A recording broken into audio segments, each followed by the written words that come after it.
What happens when the last World War II veteran passes? That's exactly what we talked about with Tim Gray. And what he has to say feels really important right now. Welcome, everybody, to another episode of Tales from the Core. As always, your host, Dirty Mike Francis, with my fellow colleague, Neil Slider Falver is back. What's up? And like super, like things that happen in life, man, that just kind of, I feel like we have this all the time on this show that are like surreal moments. We've got with us documentary filmmaker. Well, you don't make films, right? You tell stories. I was just reading that quote from the website. Tim Gray is with us today. Thank you. I mean, if you follow us, when I say it's truly an honor, like that, sincere, like just thank you so much for being here to chat with us Great to be here. And also for everything that you do. Thank you. Telling the story of very oftentimes we talk about the guys like we stood on the shoulders of giants, and for you to share their stories, and guys like yourself and like Tracy and Scott and all the people that portray and just keep these guys alive in memory is incredible. It's beautiful, and we all love and appreciate you guys for it. It's a journey. You know how it is. We're not too many of these guys left. There were 16 million who served. There are about 43,000 who are alive now. Next 10 years, the majority will be gone. And, if we don't talk to them and listen to their stories, then we're just going to continually, repeat mistakes that these men fought against and everything else. So it's the most rewarding thing I've ever done. And I know it's rewarding for you guys too. And I guess maybe I don't want to kick the thing off all doom and gloom and morbid, but one of the things I did want to ask about was like from your perspective is, and you and I were just chatting a little bit about how really the only regret I have in life is kind of being kind of late to the game, wishing I'd gotten started with this sooner with talking with these guys and helping them out. And what does happen when they're gone? What I know, especially you have a lot of students. They were part of the World War II Foundation, teaching them filmmaking, documentary. I mean, what do we do? What happens? What's it look like whenever the last one was gone? Great question. And people ask that a lot. What's going to happen is people are going to still want to learn about that time period. And there's still going to be documentaries. Hollywood's still going to do feature films. There are going to be books coming out every week because of that time period. It's one of the most fascinating times in the history of the world. And people are always going to want to look back on that time when there was a clear definition between good and evil, who wore the white hats, who wore the black hats, what Americans and the British and the French and the Soviets, were fighting for, what they were fighting against. So even when the last veteran of World War II passes away, there's still going to be a lot of information and stories coming out, into perpetuity because of the time frame, because of what happened in the 1920s leading into the 1930s and then the 1940s. People are always fascinated when people can come together to solve a problem. It doesn't happen in the United States much anymore, where we're united for a common cause. World War II was the unification of the Allies against the Axis. The Allies were together. Everybody in America did their part, whether they were fighting, whether they were in a support role, whether they were 7-year-olds who were collecting scrap metal on a paper route or something like that. So people are going to always look back on that time because we're so divided now as a time when America came together to solve a major problem. And it shows us that the capability is still there for us to come together to solve issues that confront us today. So I think when the last veteran is gone, there will still be people telling stories in written form, in video form, in whatever form it takes to keep their memory and the message alive. And I don't think that will end when that last veteran dies in 2035 at 109 years old or something, because there's always a last guy who's going to live to be 109. last World War II, last World War I veteran, Frank Buckles, he was the last one. He was in Virginia. He lived to be 109. So he was the last World War I veteran. There will be an outlier. And when that person goes, then what do? Well, you just continue to tell the stories, because there's still going to be people interested in hearing about that time. But it was so well defined. It was right down the middle. You got the good guys, you got the bad guys. It doesn't get any more clearly defined than that. So You you kind of started to speak to something that another question I had for you that I was wondering about. You talked about the current state of this country and the division. yeah. Do you think that there is almost an increase, or do you see an increase in this? I don't want to say fascination, just trying to think of the word, but just this attraction to learning about World War II, because I don't know, maybe we're longing for that time we were united, Mm-hmm. and trying to kind of have some sense of hope. Mm-hmm. I mean, those guys fought for the freedom of the world. Yeah. I mean, there's probably no other time that we were as united, probably not even after 9/11, as we were during World War II. You got a taste of that after 9/11. On September 12th, all the politicians are on the steps of the Capitol building. They're holding hands. They're singing songs, patriotic songs, whether they're Republicans, Democrats, independents. We got a taste of what it was like after Pearl Harbor. That was September 12th of 2001, the day after September 11th. And people wanted to go get bin Laden. They wanted to go get the Taliban. They put aside their political differences and said, we need to go get the people who did this to our country. And that's as close a feeling to World War II as we've had since the end of World War II. I mean, Korea didn't do that. Vietnam certainly didn't do that. The Gulf War, in some respects, didn't do that. It was 2001, September 12th, when everyone said, put country over party, and now it's party over country. And so people will always long for a time when these men and women stepped up to put country first, and they left us these lessons that when you accomplish something great, you don't have to wear the T-shirt that says "I saved the world." I mean, that's the furthest thing from what those guys wanted. They didn't want to be called heroes. They came home, they rebuilt their lives, they rebuilt America. They didn't want to be called heroes. They'll tell you that the heroes are the ones who were buried in Normandy or Manila or the Punch Bowl in Hawaii or in Luxembourg. Those are the real heroes. So you're looking at a generation of teenagers and young men and women who saved the world, but yet they were so humble. And you can accomplish great things in your life, and you don't need to tweet about everything you do. You don't need to say, look at me, and base your life on likes and hits on your website and things like that. So that's what that generation did. They accomplished the greatest thing in history. They saved the world, and yet they didn't want any of the accolades that went with it. And that to me is probably the most incredible part about what that World War II generation did. I mean, there are not many people who can claim to save the world, but they just didn't want the pat on the back. They just wanted to go on with their lives. And I mean, they didn't share their stories with their sons or daughters or their grandkids or anything, because they saw some horrific things. They did some horrific things. So I really believe in my heart that the greatest generation, as Tom Brokaw labeled them, left us a blueprint of how to behave as individuals, as Americans, as human beings. And it's up to us to follow that blueprint of that generation. Whether we do or not, I don't know. But they did leave us a blueprint of what it was like to come together to solve a major, major problem. So that's my feeling about that. Yeah, that's huge. I mean, I feel like there's not a lot of things that kind of can leave me speechless, but yeah, I agree with you 100% on that. Like the blueprints there, and it almost, I don't know if you feel this way or if you're in experiences. It just almost feels like you got to have unfortunately, some other event like that Mhm. to bring us back to, Reality. yeah.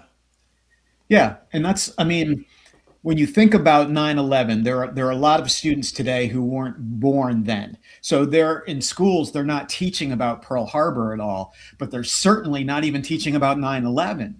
And so kids today don't know about 9/11, which is, next year's the 25th anniversary of 9/11, and a lot of students have no idea what 9/11 is or was. And to relate it, say, well, it was another Pearl Harbor, then they look at you and say, what the hell is Pearl Harbor? And then you have to go back and say, well, America didn't want to fight in World War II until December 7th, 1941. 85% of Americans didn't want to get involved in World War II, what was going on in Europe, until the Japanese attacked us. Then after that, though all those people who were against getting involved in World War II, they went away and we got involved in World War II. So it's almost like you're a big Irish family, and you're the Irish family. They beat up. They have 7 brothers, and all the brothers are beating up on each other. But God forbid somebody from outside the family throws a punch at one of your brothers, because those 7 Irish brothers are then going to go after the other kid. It's like we get bogged down so much in our problems and the daily grind and everything else that we don't realize that we're all supposed to be working together to solve cancer, to solve autism, to solve issues in the world that are important, dementia, Alzheimer's, whatever it is. The capability for us to solve these problems exists, but we need to come together. But it seems like the only time we ever come together is when another nation or another group attacks us. And that's unfortunate, but you're right. You're 100% right. It takes something like that to slap us in the face to say, hey, I'm going to put aside my political differences. I'm going to reach across the aisle, and together we're going to go get Osama. So, I mean, it's sad it's that, but you're right. That's the reality. Yeah, and I mean, and guys like Neil and myself, like we've spoken to that before, and people have asked us, like, yeah, I'm like, it's weird that like when you're in combat, the only thing that you have to do, there's just one thing: Mm-hmm. stay alive. Yep. Like life is never more simple than all you have to do is stay alive. It's interesting because a weird twisted mind of mine, it makes me think of like the Saw movies, Mm. right, where he puts them in this situation where what are you willing to do to stay alive? Yeah. And nothing else matters at that point. Not, did they put chocolate instead of caramel in your coffee at Starbucks, or nothing matters except for staying alive Yeah. and keeping each other alive. And on that note, I mean, Neil and I, something that we got to do that was really cool is we got to go to Peleliu Yeah. for the anniversary there, and we actually got to watch your documentary. We were just talking about that. I didn't want to say it until we were recording, but that Connie played at the baseball field. Mm. We got to watch your documentary on Peleliu, like on Peleliu, That's pretty amazing. and as you know, like just I mean, just when we stood there on the beach, it just how did anyone survive? Like how did I'm yeah, not just Peleliu, but all of the islands, Normandy. Omaha Beach, Yeah, same in Normandy. How did they survive? I mean it's just one of the most unbelievable feats imaginable. Like I mean, even going back, I was in Bella Wood in July, Mm. and just standing there and looking across the wheat field to the woods Yeah. from where the Marines attacked, and it's like the the American spirit and our will like is so strong, Yes, it is. and it's always there, it's always inside of us, Mm-hmm. but it is like you were saying, it's those distractions. Mm-hmm. And what's so unfortunate about it is all of these things that people infight about, there's nothing that really you can do about it. Mm-hmm. I mean, at the end of the day, there's really nothing we can do about it. But what we can do is we can focus on the big things, like you said, coming together, collaborating. Yeah. Oh, like networking, right? Like shameless plug, Yeah. the Shaker app. Yeah. Like people coming together in genuine, authentic collaboration. Yeah. And we are just so capable of such great things as we've proven through our history. Mm-hmm. You know what made it? You know what I think? I think what could be a big testament to that specifically is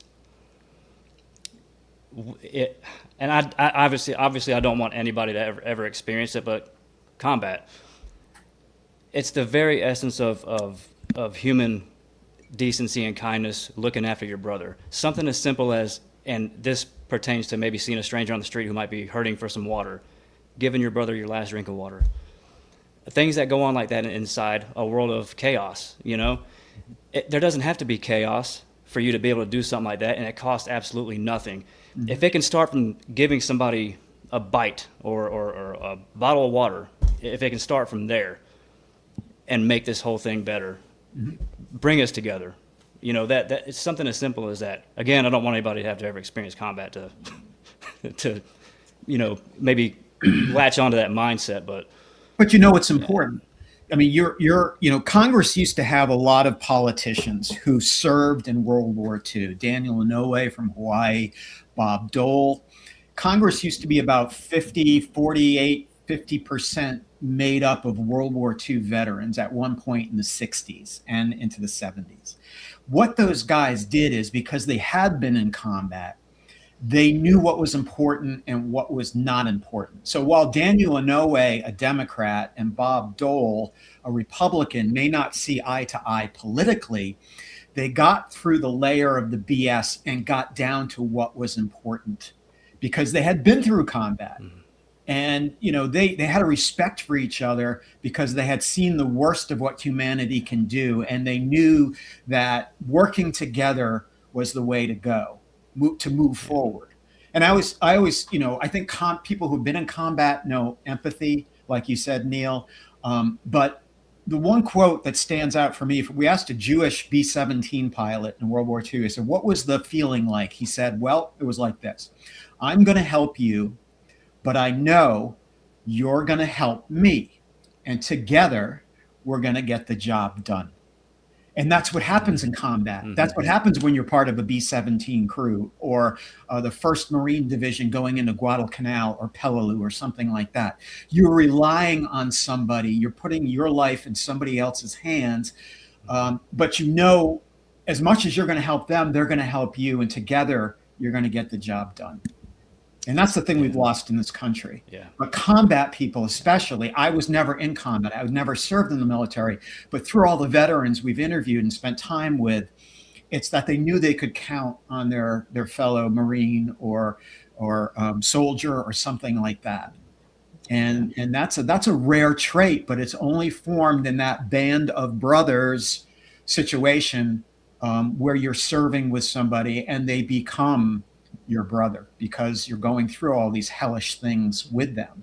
So it's just, you guys understand more than anybody what's important. If they do put caramel in your latte and you wanted mocha, you're not going to flip out like people do today and berate the barista and say, this is the worst thing that's ever happened to me in my life. I can't believe you've done this. Because you've been through combat, you've been through the pinnacle of some of the most horrific things that anybody in life can experience. And you appreciate the fact that you're still alive and you're able to help other people because of that, like Neil said. So I agree.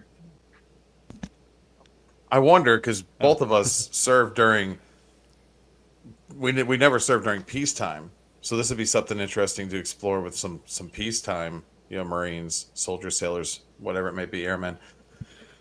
There's these little things, Tim, that I notice and just kind of in my journey of trying to become a better human and interact with the world better, more patiently. Yeah. But there's little things, and it's like, they might sound so stupid, but like when we had a reunion, I was like carrying over some food and I had a backpack draped from one arm. And as I'm coming over, one of the guys just reaches up and grabs the backpack. Just reaches up and grabs it. I pull my arm through, grab my tray. He sets it down. I sit down with him. Had another guy, I was going to light up a cigar with matches. And he just comes up to me and makes a cup around the end of the cigar. We do things anticipating one another's needs to help one another. It's almost, I'd say it's like first nature It just It is. becomes, It is first nature. yeah. And I mean, going back to what you were talking about, just again, I mean, I'm kind of feel like I'm kind of stuck on it, which is where it's what we're all capable. Like we're not special. We're not special dudes. Like we're just normal guys. You know, we joined the military. We did what we had to do, but there's nothing that makes it Neil and I different from being able to help one another than anybody else. Yeah. You know, this new generation, A, Z, all the, you know, all the new ones coming up that might not even have been alive during 9/11, like we're talking about. I just, I don't know how you, I mean, and hopefully that's what I was saying. You're with the documentaries and the work that y'all are doing. And you used the word that I was looking for. It's like longing for a time when we can be that way. And I hope that not only do they receive the knowledge so that we don't do the same things again, but maybe that inspiration to be better humans, look after one another and do good, do good for one another. It's the minutia of making somebody's life better. And those are the little things that you just mentioned that I think, veterans understand, because they will do that for you and you will do that for them. So you always have their back no matter what it is. And they're looking for things to make your life a little easier. And I think that goes for people who never served. I mean, people get involved in their churches and bring food to people who are shut-ins, or people who, just there are little things that you can do every day in your life, whether you're in the military or not, just to make somebody else's life better, and you feel better. It makes you feel better. A kind word, hey, you look great today. Yeah. It doesn't have to be because you served together in combat, but again, people who have just understand that those little things can make a difference. And it's a tight family in people who served. And that's what's always fascinated me about interviewing these World War II veterans, is watching them interact with each other. And then also watching them interact with younger people who said, I joined the 101st Airborne because I watched Band of Brothers. And what's that like for a 101st Airborne veteran of World War II to hear somebody who said, I was in Afghanistan because of you. And that's powerful. But those little things do make a difference. And everybody can do that, whether they served or not. Just, be a good human being. That's it. That's why this matters. Thank you for watching, and Semper Fi.